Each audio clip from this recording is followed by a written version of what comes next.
Okay. Most people are in now. So, another opportunity to give a talk for you, and as usual, haven't got a clue what I'm going to speak about until you start, except that just beforehand, I love to try and expand upon little conversations we have in the reception area beforehand, where you can give me some feedback about where your spiritual life is going, and part of that spiritual life, is seeing the beauty, of just simple goodness in the world, and understanding what real goodness is. Because goodness is not just keeping rules for rules' sake; it's understanding where those rules came from. Until you're not really keeping rules, it just becomes common sense to be kind and be virtuous and be trustworthy. It's just good fun. And sometimes people ask me about, what's it like being a monk? You have all these rules to keep. Don't you feel oppressed?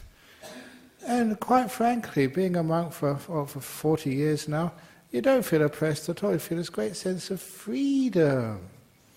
And why is that? Perhaps the very first little story. It's an old story from that book, Opening the Door of Your Heart, which I haven't sort of mentioned for many years now.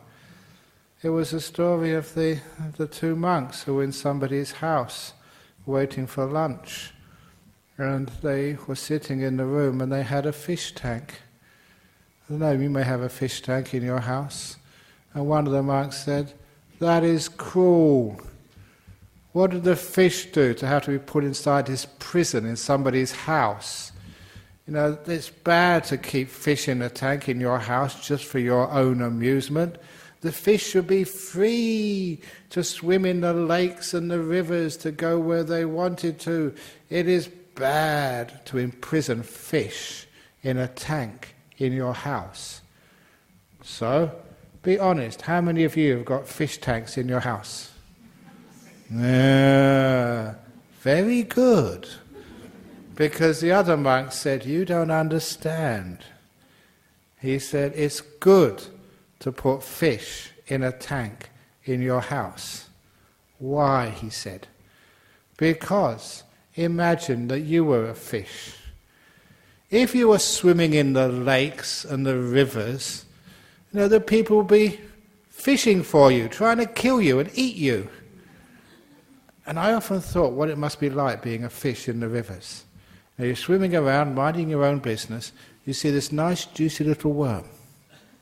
And you wonder, has it got a hook in it? Or is it a real worm? Because you've seen many of your friends, they see a worm, they take it, and suddenly they're yanked out of your existence, never to be seen again. It's like being abducted by aliens. That's what it's like to a fish. And you can imagine you've seen that so many times. Every time you see a worm or a fly, you don't know whether it's going to kill you or whether it's going to be eatable. Imagine that was you with your meals. Every meal you had, you didn't know whether this was going to be your last or not. You'd be paranoid. You'd be so tense that you would get the worst type of indigestion. So those poor fishes in the lakes, they must have terrible digestion, because every food is a risk of your life. But the fish in the tank, I've never ever seen somebody take a fishing rod into your house and lower the line into your fish tank. You just don't do that. So the fish in the tank in your house are safe. They're not paranoid.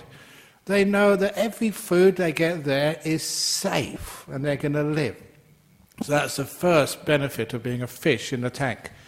You don't have to worry about fishermen. The second benefit is, in those lakes and rivers, there's a big fish. Eat the little fish. And so these little fish swimming in the lakes and the rivers, you don't know when this big fish is going to jump out at you and eat you. And it's just like going to Cottesloe Beach. And the sharks. Imagine, it's really dangerous these days. You don't know when the shark's going to come and gobble you up. And that's what it's like every day. Every moment of a fish's life in the rivers and the lakes. It's really dangerous. You'll be scared.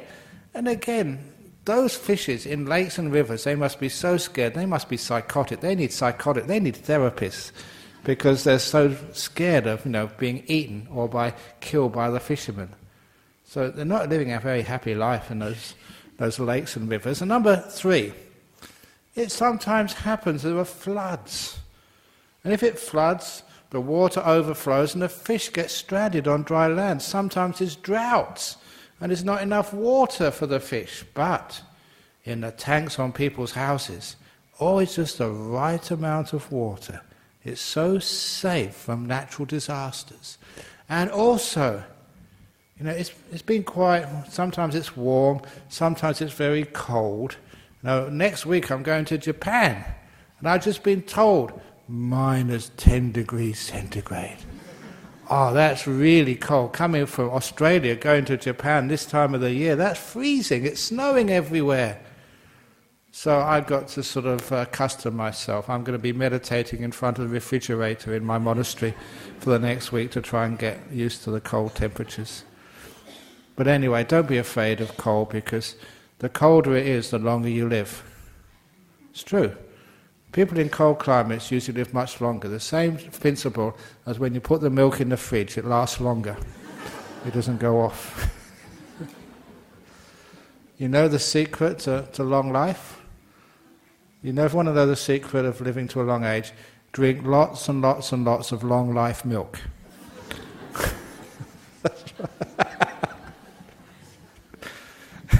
That's what it says on the packet, long life milk.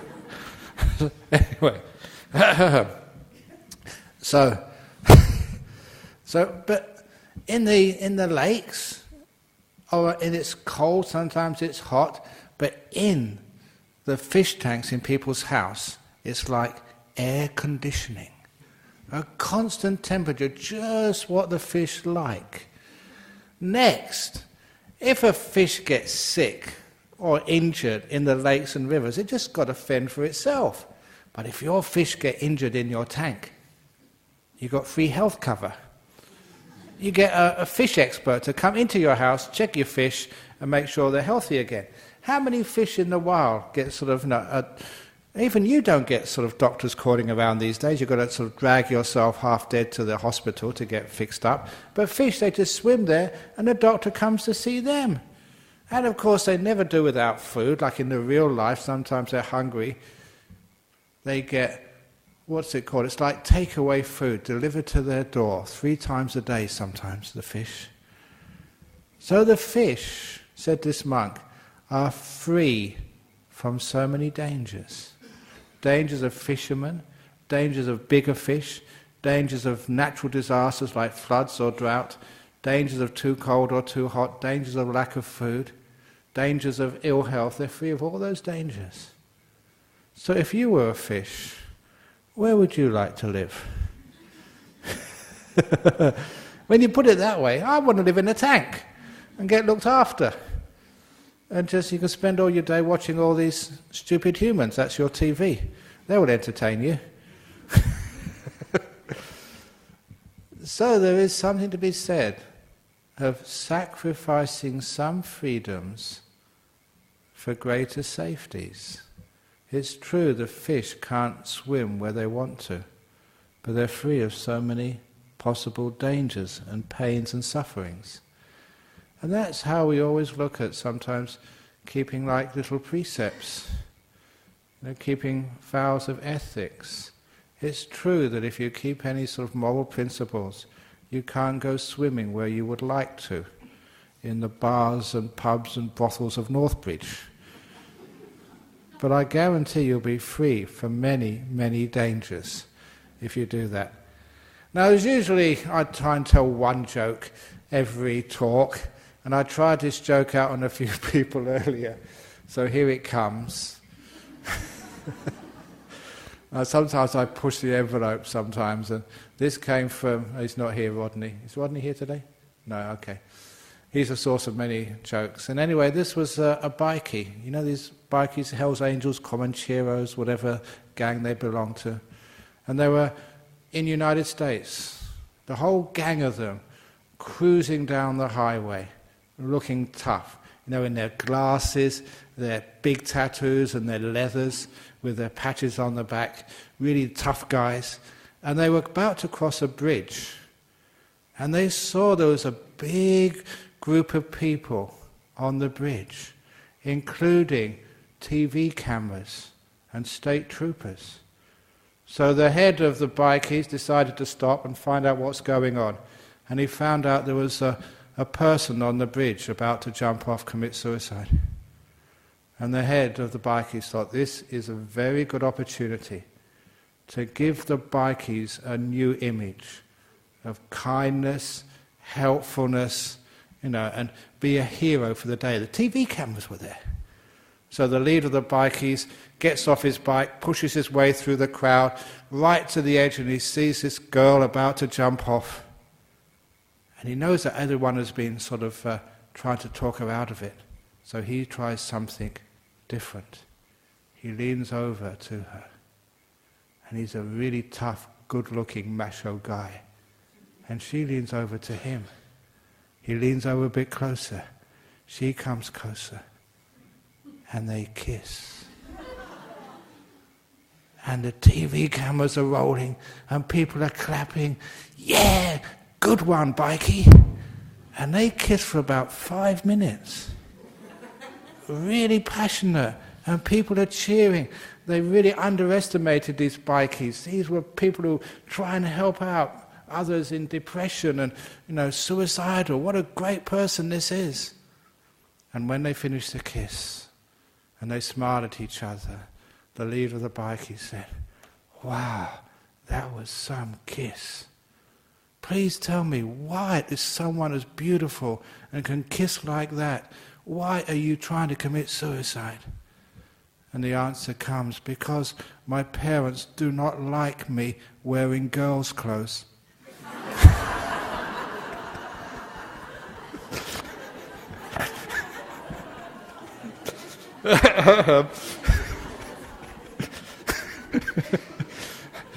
And they don't say what happened next, but I'm sure the bike can push you over.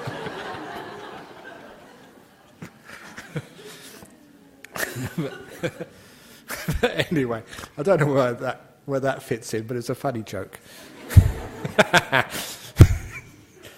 And all of you think that's a terrible joke, that's a bad joke. I bet you that you're going to go and tell it to your friends later on tonight or tomorrow. But anyway, let's go back to the being good. If you put yourself a little barriers around yourself, yeah, it is true, you miss out on some things, but you gain so much more. And that's one of the lovely things. We were talking earlier about sort of little things like stealing. Yeah, we all know that we don't go stealing sort of from each other, but we do steal from each other in a sense, don't pay the taxes.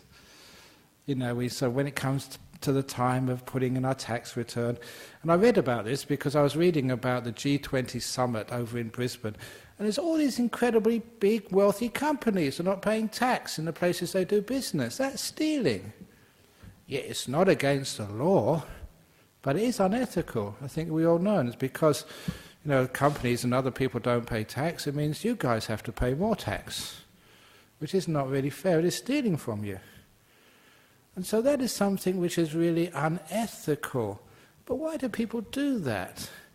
I think one of the reasons they do that is because, as far as ethics is concerned, they think it's just in their head, but it's not, it's in the heart. This is one of the reasons or the ways I find out, myself, what's good and what's bad. People ask me these very tough questions sometimes, these ethical dilemmas, and they come to the monks to try and sort it out for them. You know what I do? When you give me a question like that, I feel it in here. Does that feel right? Does that feel bad? Is that really cruel? Or is that beautiful? When I feel it in here, this is much more trustworthy than all of the thinking and the logic and even the books. You feel this is right or this is wrong.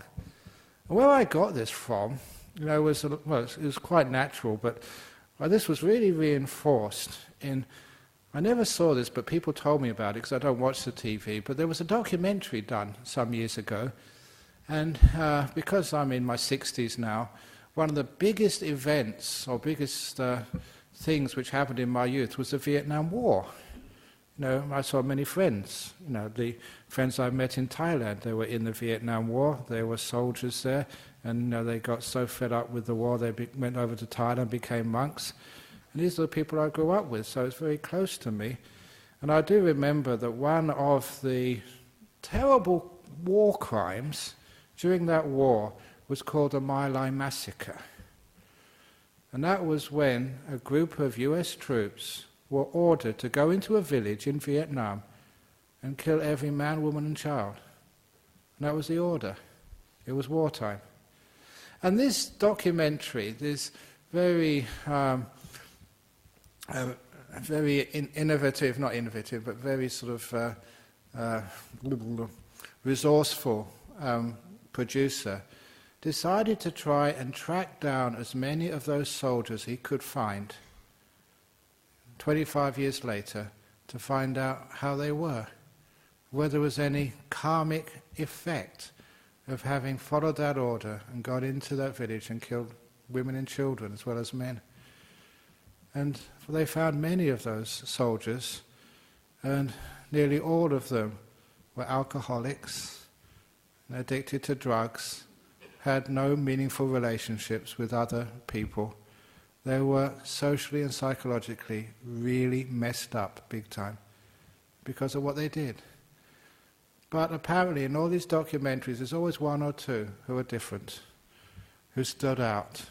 And one of these was this African American soldier who wasn't on drugs or alcohol, had a partner, very happy kids, and just having a happy life.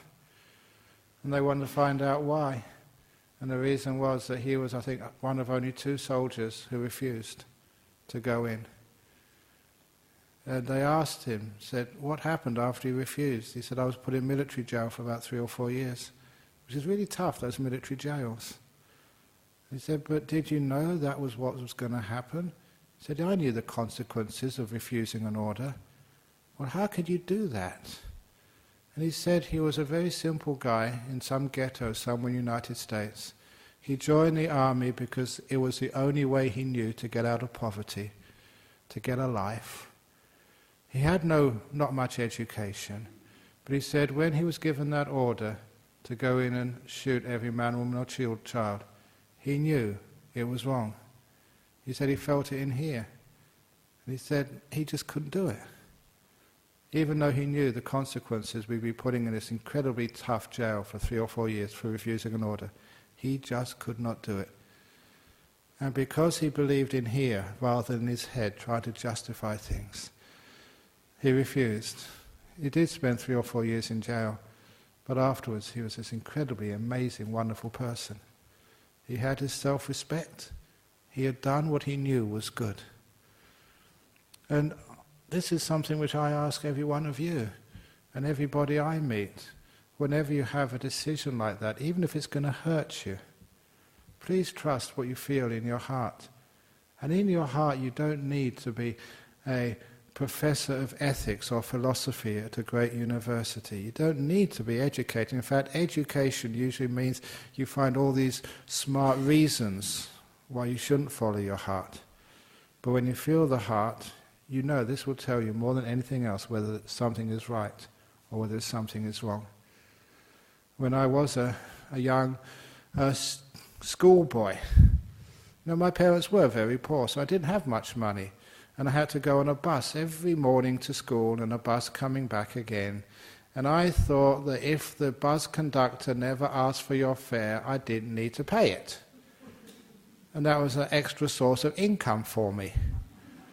But there came a time when I was about 13 or 14, I felt very bad about that. Something inside of me said that was wrong, and it was like this intuitive feeling of what was right and wrong. No one was telling me, all my friends were doing the same. But then I thought, no, that somebody's got to pay this bus driver's salary, someone's got to pay for the petrol, and I'm sort of cheating, I'm stealing. And I just made up my mind from that day onwards to always pay the fare, even when it wasn't asked. And I do remember many times at the end of the journey, I get off the bus and turn to the conductor and said, "You didn't ask me for my fare, here's the fare." And he was always smiling at me for doing that. And I took that up later on in my monastic life. I was incredibly honest.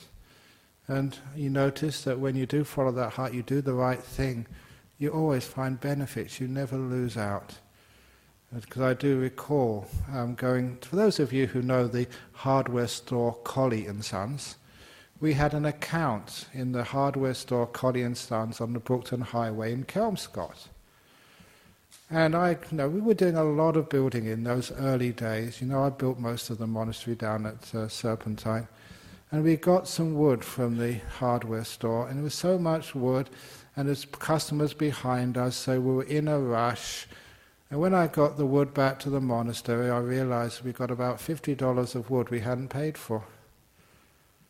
And it was just a mistake. So the next day I went back to the hardware store, with the driver, and said, "Yesterday we bought this amount of wood, can you please bill us for it? It's about $50.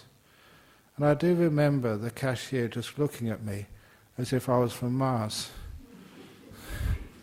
Just staring at me for about 1 minute, and they say, "Please wait here." And he disappeared, and I was wondering what he was going to do. And he came down, he said, "I just talked with the manager. You now have a builder's account with our company, and you have 10% discount on everything you buy." And it only sort of cost us $50, to be honest, and we saved about $500 or $1,000 over the years buying from that place, simply because we were honest, and they knew that we were honest, and they wanted to acknowledge our honesty by giving a builder's discount. The builder's discount only goes for people in the trade. We were just monks. So that it's amazing what you can get when you're honest like that. And it also made me feel so happy that we could be trusted. And I remember in another hardware store, with all these builders and bricklayers and plumbers waiting in line, and I just needed to look at a sample of some, I think, Laminex, and it has this big folder, and I couldn't find a place to open it, so I was moving around trying to find some space, and I found some space behind the counter, and I put the Laminex book down, and it was one of these cash registers, with this very sensitive press buttons. And I must have pressed the right button, because as soon as I pressed it, it went ding, and the drawer came out with all the day's takings in front of me. Thousands of dollars. And all of the people, all the builders and bricklayers and plumbers in the shop, they stopped, were silent, they looked at me, and they told the owner, "That monk is stealing." And to all intents and purposes, it looked that way. There I was, in front of the cash register. I'd press the button and the till would come right out in front of me. But we've been doing business at that shop for such a long time. The owner was there, Roy Green, I still remember his name. He's retired now, his son's looking after it, Darren. Roy looked at me and said, "Those monks can't even touch the stuff." And he walked away with total trust, knowing that I couldn't even touch the money, let alone take any. And that really made my heart very warm. When there's that sort of trust, when you do a little mistake like that, people trust you so much that you are honest, that they don't have to worry about you, they can go and do their business. Isn't it wonderful if we could trust each other that much, so we don't have to lock our doors? So we don't have to reinforce our donation boxes? So we don't have to worry whether we left the key in the car or not? It's beautiful when that happens. And sometimes we've lost that, but it's easy to regain it again when we have this beautiful sense of trusting one another, because we know, good people, we won't steal. We won't take what's not ours. Why? Because I don't want you to take what's mine, so you don't take what's yours. And that way we can have this beautiful sense of trusting. It takes so many worries away. It's amazing just how much we have to pay for insurance just because we can't trust each other, and how we doubt one another. And that's not a very nice place to live. So you find out that taking something which isn't yours, it doesn't feel right. It's not good. And you feel that in here. And number two is just taking. That is not the meaning of life. You know, everybody knows that if you take something, you don't get much happiness. But if you give it to somebody else, you get so much more happiness. The old psychology test, giving students $10 each. Half the students go and spend it on yourself. The other half of the students go and give it to some charity, or go and help some poor person or a kid, give them an ice cream, whatever it is. And come back afterwards, give them a psychology test to see which gets the best happiness. And it always occurs that if you have $10 and you give it to somebody else who really needs it, you get so much more happiness than spending it on yourself all the time. And I know that as a monk. I don't have $10, but there's other things which I have. This was yesterday. Yesterday we had an ice cream, I gave it to somebody else, instead of eating it myself, because they dropped their ice cream on the floor. No, that was my ice cream. It was a nice Magnum ice cream, and I looked at it and it was nice, and I just wanted it, but I gave it to somebody else. And I got so much more happiness than eating it myself. Look at me, I've got enough in here. Just share it with somebody else. And have you ever done that? And you get great happiness. It's so easy and so cheap, and it makes life so much more beautiful when you share things with other people. I still recall, I think I'd said this story, but it comes up because I go travelling so much. And I was going through Changi Airport once, and I saw this poor Western lady trying to get some rest. I know what it's like when you've been over an all-night flight, and you feel really terrible. You just want to get a few hours of sleep before you get your connecting flight. And she was on some sort of couch trying to get some shut-eye, moving all over the place. And I had eye shades, from the aircraft. And I got out the eye shades. She didn't know me. I didn't know her. I said, "Have some eye shades, ma'am." And she looked at me and gave me this beautiful smile, so she could put on the eye shades and have a rest and have some sleep. I remember that. It gives me so much happiness. You help someone. I had the eye shades in my bag. I can get some more later on. So it's nice sharing and giving to people. That makes you feel good. You feel it in here. And every time you're kind like that, you give, you don't take. Every time you're trustworthy, it makes just such a great difference to your life. One of the other little anecdotes I recall was when, here's lots of little anecdotes. It's nice to say anecdotes because it brings these theories to life. You may not know this, but before I became a monk, not only did I have green velvet trousers, long hair, I had a motorbike. And I was going to become a monk. And I knew enough about Buddhism that monks can't ride motorbikes. There's a good reason for that. That only once in my life as a monk have I ridden on the back of a motorbike. Once and never again. Because when you're on a motorbike with these robes, the air gets inside and it balloons up.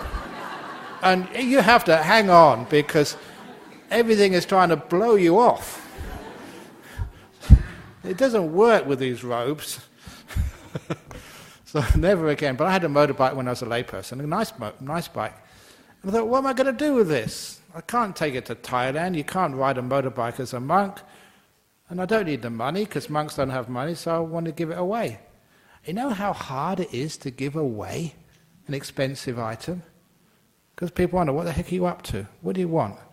Are you crazy? Is this something wrong with this bike? Is it hex? Is it black magic that you want to give it away? Why didn't you sell it like everybody else?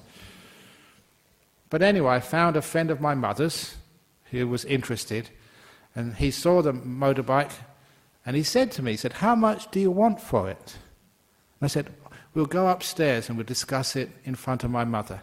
And I need you to do this because you'll find out why in a moment." So he went upstairs to my mother's apartment, and he said again, "I like the bike, how much?" And I said, "Do you really want it?" He said, "Yes, I want it. How much?" And I said, "Nothing, it's yours." And he looked at me. And again, one of those looks as if, is this guy from Mars again? And then my mother, the reason I did this in front of my mother, because my mother came up and said, he's okay, he's not crazy, he's not mad, he's just going off to Thailand to become a monk.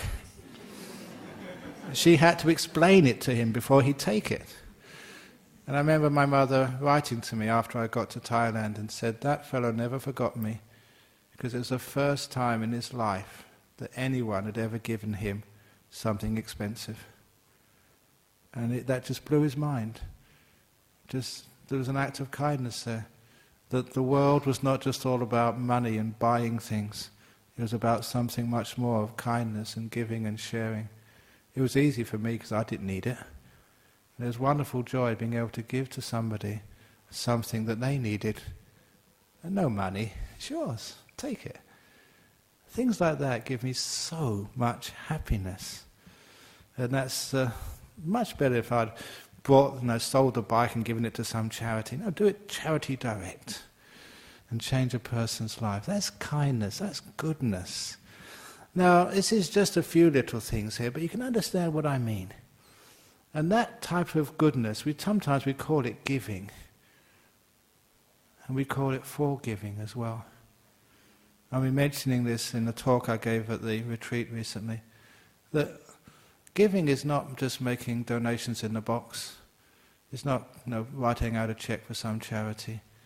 It's like giving others the benefit of the doubt. It's just expanding the circle so you can get some of the people who have been cruel to you inside, instead of always keeping them outside of your lives. And the way to do that is actually just whenever you think about someone who's hurt you, please remember that you've given them a trial inside your head. You've judged them, and you have been the prosecutor as well as the judge. And when I saw the way that I judged people and got angry at them and would not forgive them, I realized it was always an unfair trial. I was a prosecutor, I was a judge, and there was no defense attorney. And so I resolved, whenever I was going to judge someone, before I would get angry at them, I'd always force myself to have a defense attorney, someone speaking on their behalf, someone trying to find a loophole to make them innocent, someone who's trying to find something about them which exonerated them, instead of always trying to find out that they were guilty. And as soon as I did that, it became so easy to forgive someone once I got my defense attorney on the case. And I noticed that when you get angry at someone, your husband, your wife, you are always a prosecutor and there's no defense attorney allowed. And that's one of the reasons why we find it hard to forgive. So when we have a defense attorney, we can find reasons to forgive them. You can give them benefit of the doubt. They may have been in a bad mood that day. She may have had PMS. He may have just been drunk. Who knows what happened? But you can stretch probabilities and give them the benefit of the doubt. And that is such a more beautiful way to live. Instead of always just being so suspicious of one another. When I do retreats in Jhana Grove, always in the evening we have question time. And one of the questions, I think last night, I hope the person's going to forgive me for actually bringing this up. She said, my husband is on the retreat with me, and he's looking at all the other pretty girls in the retreat. It's driving me crazy. What should I do?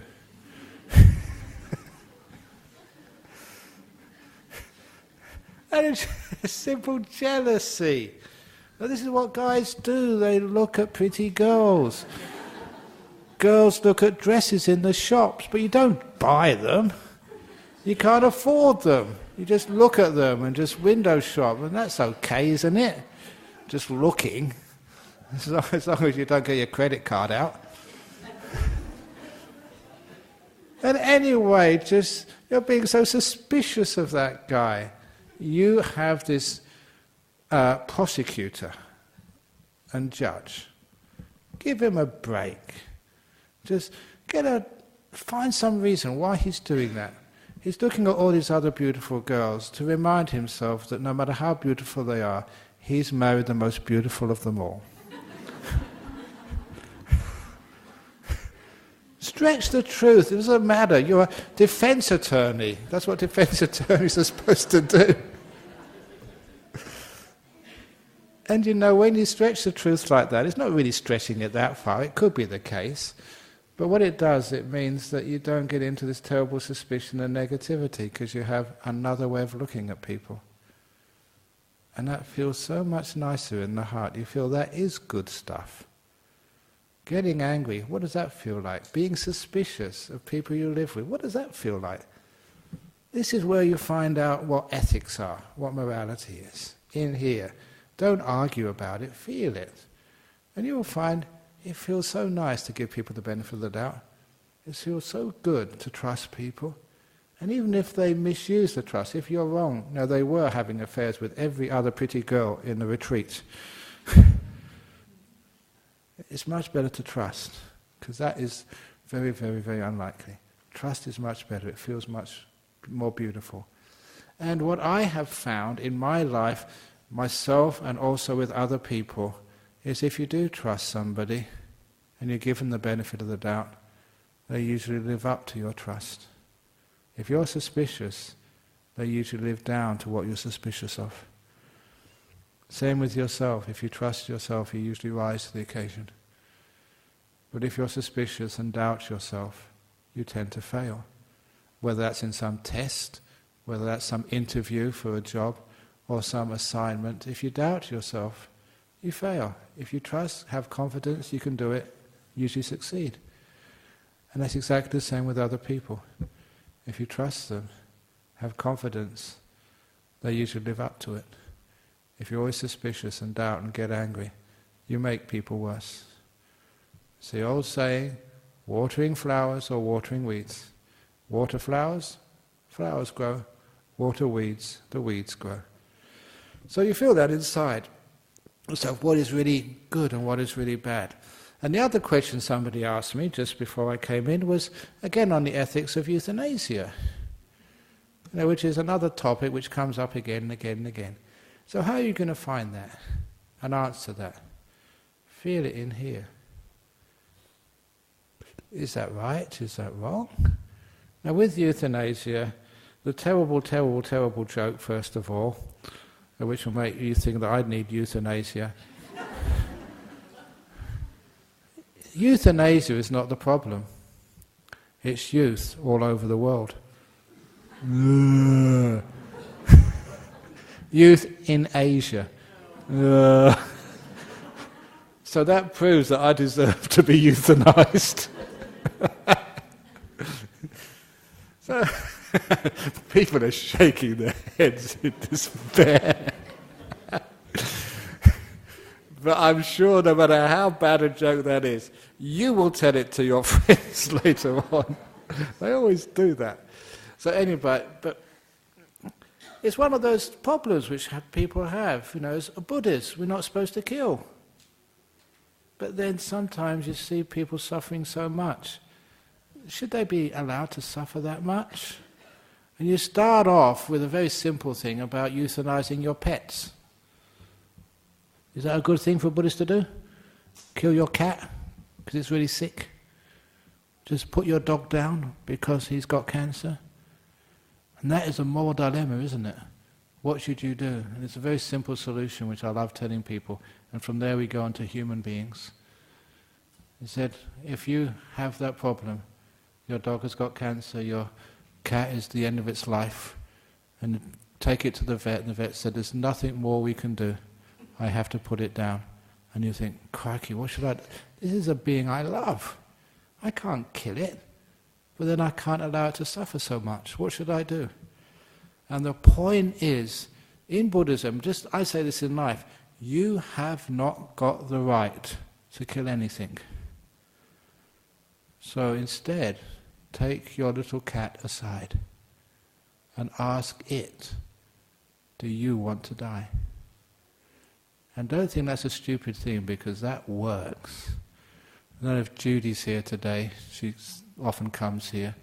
She did that with her little dog. I love telling the story. It's the best story of this particular ethical dilemma. She took her little dog to the vet. The vet said, "I'm sorry, there's nothing more I can do. We treated it for cancer a long time now." She spent a lot of money on the dog, treating it for cancer. "Nothing more we can do. The dog's in pain. I've got to put it down." And she said, "I want a few moments with my dog." And she heard me say this before. She took her dog aside into a corner of the vet's surgery, and she looked the dog in the eye, and cradled it and said, "Have you had enough? Do you want to go?" And she felt in her heart, the dog didn't want to die. She felt it very clearly. She took the dog back to the vet and said, "No, I'm taking the dog home." And the way she told it to me, that dog, that sort of vet said, "You Buddhists," he knew she was a Buddhist, "you Buddhists are so cruel. You say you're compassionate and kind, and you're condemning that dog to another few weeks of pain and misery. You terrible Buddhists." He was really angry at her, because vets are very angry when you don't follow their advice. But she took the dog home, and then she told me 6 months later she took the dog back to see the vet. It had made 100% full recovery, and the vet had a look at that dog, examined it. "You Buddhists are so wise and kind." He changed completely. And that's happened to many cats and dogs, which I know Buddhists have had. You haven't got the right to tell that dog has to die. But you ask the dog and cat, and sometimes you get the feeling back almost immediately. It's had enough. It doesn't want to suffer anymore. It wants to go. And then you take it back to the vet and say, "Put it down." It's not your choice. You've heard that from your cat. Your dog has told you. And then you just convey the dog's wishes to the vet. And then you aren't putting anyone down. You're not killing your cat. It's a cat's choice. And because that's your pet, and you love it, and you've been with it for such a long time, you know in here what it needs to do. And you follow that, and that's always the most wonderful advice. And you never need to feel guilty. You didn't kill the cat decided it had enough. Euthanasia. And that's the same with euthanasia. No one's got the right to put someone else out of their misery, because usually you're just putting them out of your misery, not their misery. You don't like to see them suffer. It's your pain you're trying to get rid of. But if it's what we call voluntary euthanasia, in other words, you make that decision whether you've had enough. And I always say as a Buddhist in ethics that is your free choice. And the job of other people is to make sure it is a free choice and you're not being coerced. There's no sort of pressure on you to make a choice either way. You're not depressed, you are in full command of your faculties. And if you have full command of your faculties and you're making a decision based on the pretty much clear evidence of the doctors who tell you what the probabilities of recovery and what's going to happen to you, you have all that information and you make a clear decision. As a Buddhist, it is your right to make your choices. In Buddhism, for those traditional Buddhists, we say, you are the owner of your karma. No one else is, just you. And you make that decision.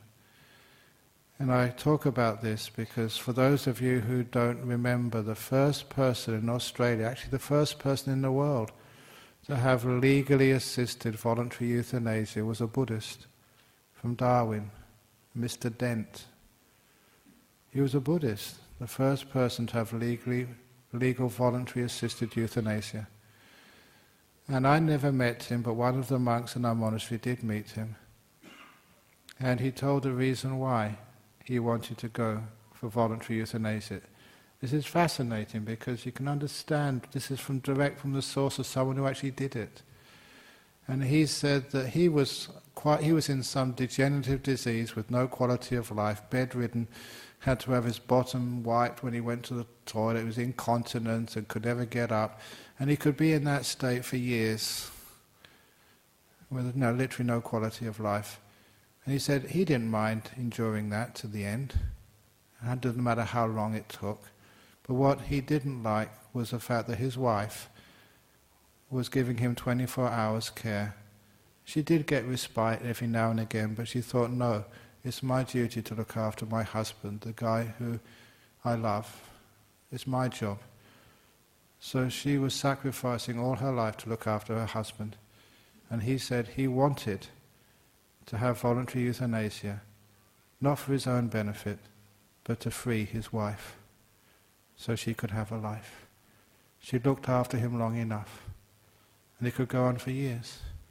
He wanted her to be free. And when he says something like that, and I looked in my heart, I can't find any fault with that. That's good, that's kind, compassionate, thinking of other people.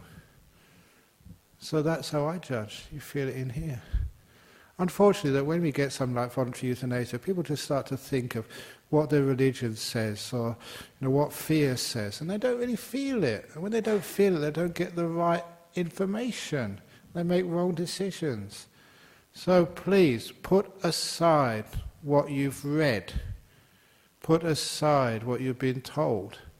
And if that case ever comes up for you, feel it in your heart. What is the right, what is wrong? And this will always be far more accurate than thinking. This is one of the problems of our modern world. We think that ethics are being owned by great thinkers in universities. And I went to a great university. There's incredible thinkers in there, and I couldn't believe how stupid they were. It was one of the experiences I had. You'd have dinner with Nobel laureates in Cambridge. And then every Thursday afternoon, I think it was Thursday, it could have been a Wednesday, I went to Fulbourn Hospital. I was volunteering one afternoon every week for 2 years with Down syndrome patients. And that they blew me away.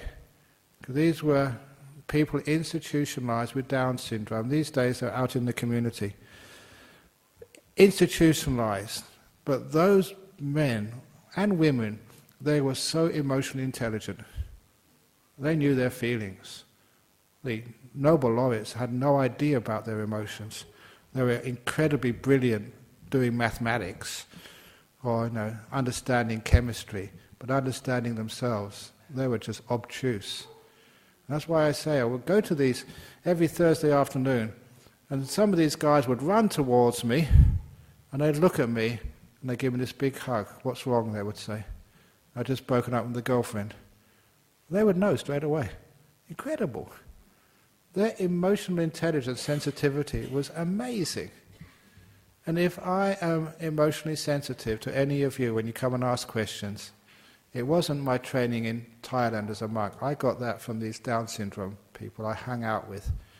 They taught me how to feel. Because they were not very articulate at anything else, but feelings, they were brilliant. They were geniuses. And that's where I ask you to feel your way through ethical dilemmas. Don't think about it, it just confuses you. And if you ask a person, is this right, is this wrong? You feel there'll be many cases when people don't have any quality of life, and there is no real prospect. You feel in here this is the right thing to do. Other cases, it's the wrong thing. You feel, no, this is wrong, this can't be good. But this is where you know your ethics. And once you get involved in here and you can feel it, what's right, what's wrong, you can recognize very easily. And that will guide your ethical conduct much more powerfully than any set of rules.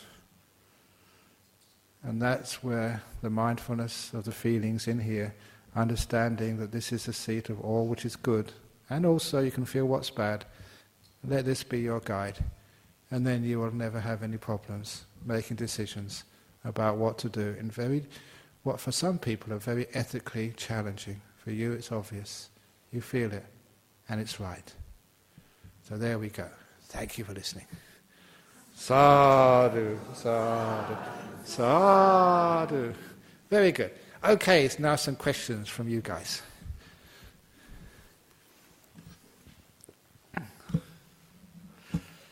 Is there any questions over there? From the floor, first of all. Anyone want to commit euthanasia tonight? Please line up. Sometimes I'm a bit gross. Yes, question over here. Where's the microphone? Let's just shout it out now. Oh, the microphone's coming. Here we go. Oh, thank you. About the fish. If the fish has all this good life in the fish tank, bowl, doesn't I think he won't have freedom to see more if he's not in the river. Now this is a good question about if fish is in a fish bowl, they don't have freedom to go and explore and live just a full life. So he's not happy. He's not happy. Have a look in the fish bowl and feel, is that a happy fish or is it not a happy fish? I think if I was a fish inside if you were a fish, would you be happy? No. Really? Now? Because I don't have freedom. Now this is freedom. What does freedom mean? There are two types of freedom and people confuse one with the other. The first one is called the freedom of desires. To be able to go where you want, when you want. And sometimes people feel that's a freedom, but it's not. It's very confusing. You have so many competing desires. You don't know which one to follow. There's literally too many choices. And it's very, very, very confusing, and it's a great burden for you. Now those fishes had another type of freedom. They had a freedom from danger. And this is one of the problems which we face in life. We have to balance the freedom from danger and the freedom of desires. Yeah, you may like to go and just ride in a car with 200 kilometers an hour. That's your freedom to do so, so people think. But you have many dangers. And so sometimes the people who care for you and love you say, no, you can't do that because we don't want to see you hurt. We don't want to see other people hurt. Is it right, the freedom to go out and get drunk and drive a car afterwards? I've seen one of the worst funerals I ever had to take was of a Chinese girl. Mainland China, she'd worked really hard. She got a scholarship to study here in Perth. She graduated and invited her parents from mainland China. One-child policy, the only child the parents had. And she was showing them around Perth. She was walking in Gosnells when a drunk driver lost control of the car and slammed into her in front of her parents. She died. And when I saw those parents at the funeral, they could not understand any English. And they were just totally despair. I've never seen such despair. Their whole life they'd sacrificed, and all their hopes and their dreams lie in this one child who got so close, graduating, when she was mown down and died because of some stupid drunk driver.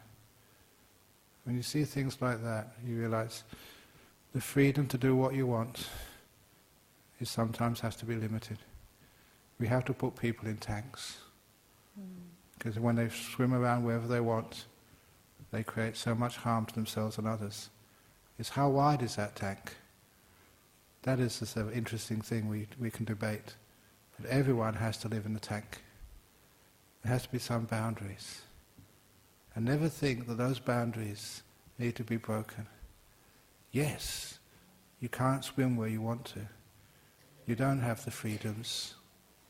You have the freedom from danger, the freedom from suffering. That's another type. So don't always think that freedom is doing what you want when you want to.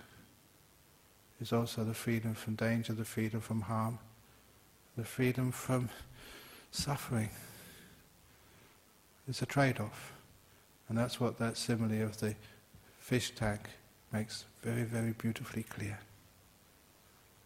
Thank you. Okay. You're married, you have a relationship. It means the boy's in the tank.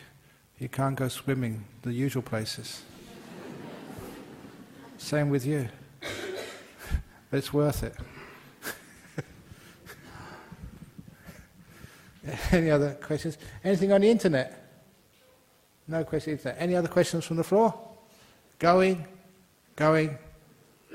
Okay, great. Because I'm teaching retreats, I'm going to go back to Jhana Grove afterwards. So have a wonderful evening. I'll be back again next week for another talk. All the best to you. Take care. We now pay respects to Buddha, Dharma, Sangha.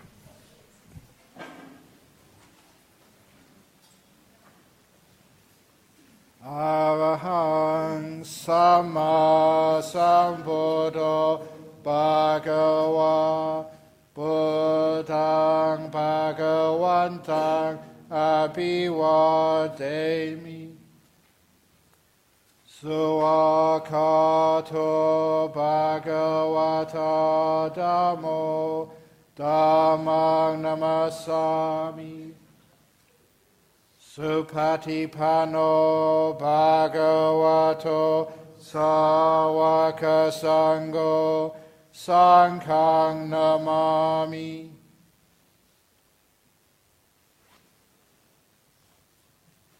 Very good.